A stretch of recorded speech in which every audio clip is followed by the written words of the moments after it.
अजीब सपना। रात के 2 बजे आरव अचानक नींद से जाग गया। उसका दिल तेजी से धड़क रहा था, सांसें भारी थीं। उसने अभी अभी एक सपना देखा था। एक पुरानी हवेली, टूटी हुई खिड़कियां और अंदर से कोई उसे बुला रहा था। आरव, वापस आ जाओ। आरव पसीने में भीगा हुआ बैठ गया। ये वही जगह है, वही हवेली। 12 साल पहले आरव, उसका भाई अनुज और उसके दोस्त उसी हवेली के पास गए थे। गांव के लोग हमेशा कहते थे, उस हवेली में रात को कोई रहता है, लेकिन बच्चों को ये बस एक कहानी लगती थी। भैया, चलो ना अंदर। नहीं, पापा ने मना किया है। तभी दरवाजा अपने आप खुला और अंदर से ठंडी हवा आई, जिसमें एक आवाज थी। आओ। अनुज उस आवाज के पीछे चला गया और फिर वो कभी वापस नहीं आया।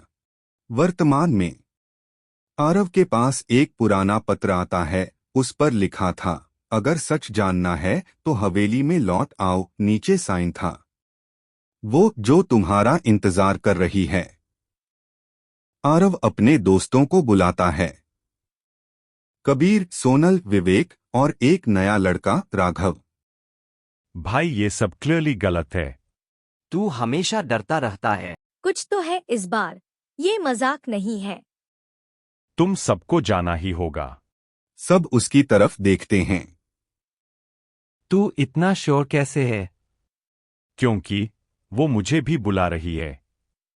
रात के 1 बजे सभी हवेली के सामने खड़े हैं।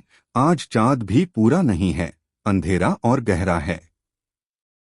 हवेली पहले से भी ज्यादा जिंदा लग रही थी।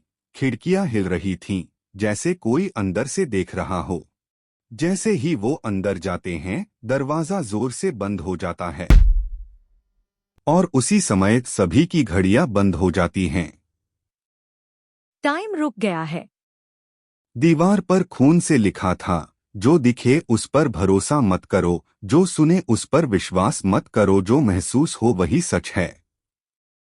ये तो और कंफ्यूजिंग हो गया। अचानक आरव को अपनी माँ की आवाज सुनाई देती है। बेटा, वापस आ जाओ। वो आगे बढ़ता है, लेकिन सोनल उसे रोकती है। नहीं, ये ट्रैप है। अचानक फर्श टूट जाता है और सभी अलग अलग जगहों पर गिर जाते हैं।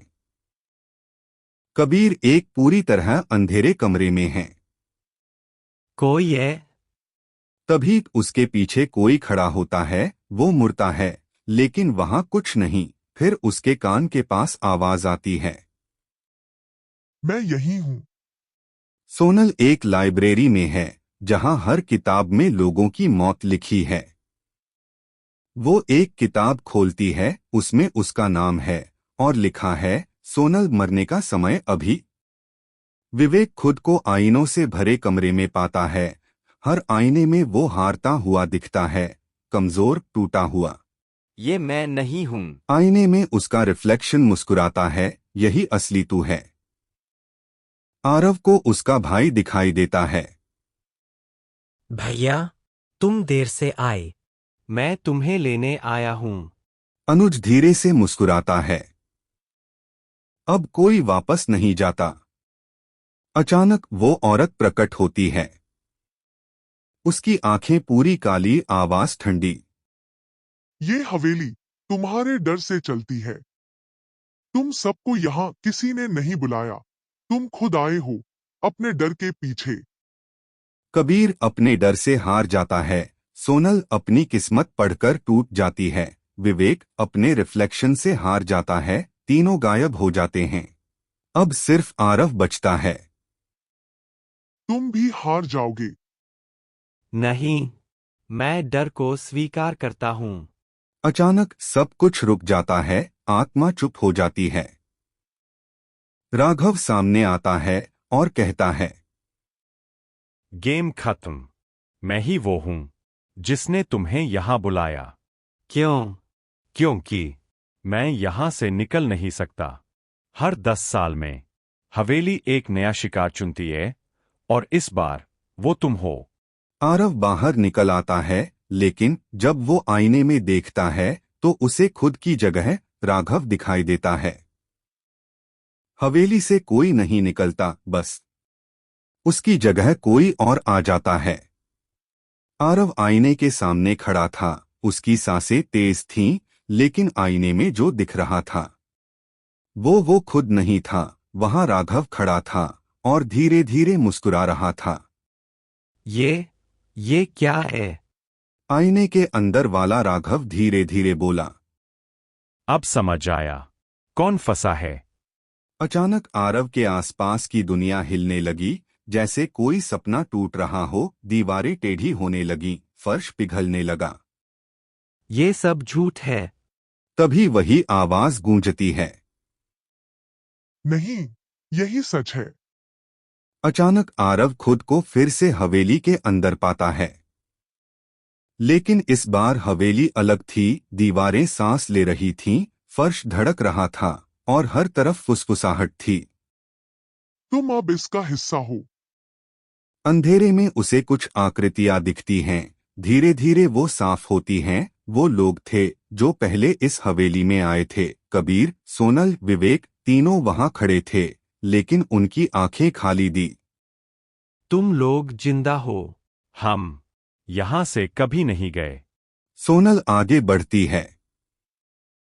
ये हवेली लोगों को मारती नहीं। ये उन्हें अपने जैसा बना देती है।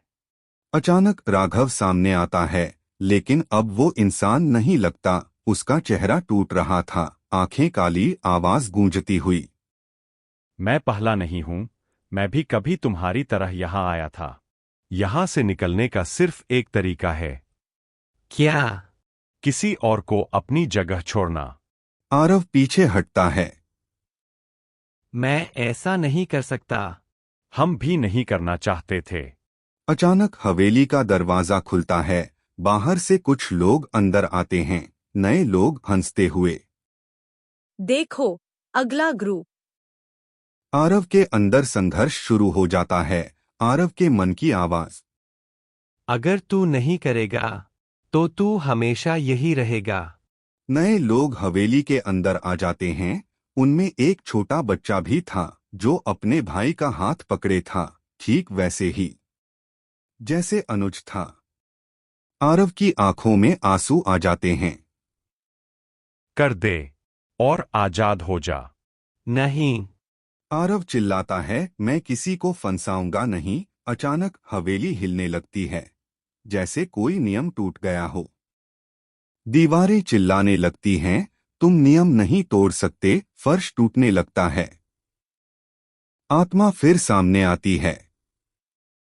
अगर कोई अपनी जगह नहीं देता तो हवेली खुद तय करती है। अचानक आरव को समझ आता है। अगर कोई अपनी जगह खुद चुने। आत्मा चुप हो जाती है। आरव आगे बढ़ता है और कहता है, मैं यही रहूंगा। अचानक बाकी सब गायब हो जाते हैं। नए लोग बाहर निकल जाते हैं और हवेली फिर शांत हो जाती है। कुछ साल बाद कुछ नए लोग उसी हवेली के सामने खड़े दूसरों को फंसाते हैं। एक बोला, और चलो अंदर को बचाने के लिए तभी खिड़की में एक परछाई दिखाई देती है। की कहानी जो आरव हवेली में फंस गया, उसकी आंखें काली थीं, नहीं फंसने दिया।